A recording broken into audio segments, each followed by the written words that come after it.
May speaker ka na involved sa bribery ng Supreme Court justices. May video, may kaso, may witnesses. Hindi mo tinanggal yung speaker mo. Pinabayaan mo siya abusuhin ang pera ng bayan.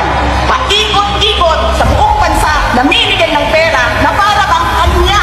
Eh di ba nga, lagi niya sinasabi separation of powers? Anong trabaho ng legislative branch? Gumawa ng batas. Anong ginagawa ni Martin Romualdez? Nagdidirect ng DSWD, namimigay ng ayuda, nagsasabi kung anong bibigay, anong binigay, anong gagawin, sino ba ang presidente dito? Alam nyo, alam namin, mali ang ginagawa ninyo.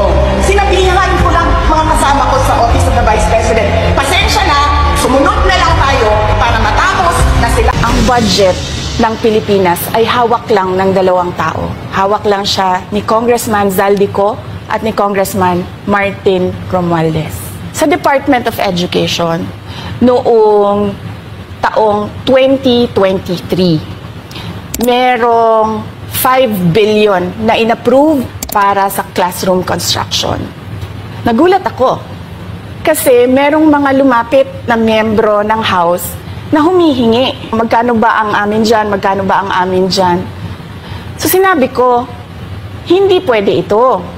So sinabihan ko yung isang congressman, sabihan ninyo si Martin Romualdez na hindi pwede chap-chapin ang classroom construction na 5 billion.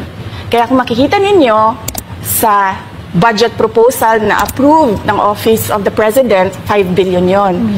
Pero nung lumabas yung GAA o yung budget approved noong 2023, naging 15 billion siya.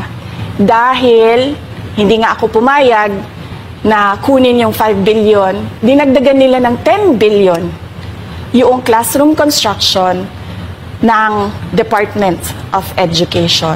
Yung 10 billion na yon hindi kontrolado ng Department of Education. Controlled yon ni Congressman Zaldico at Congressman Martin Romualdez.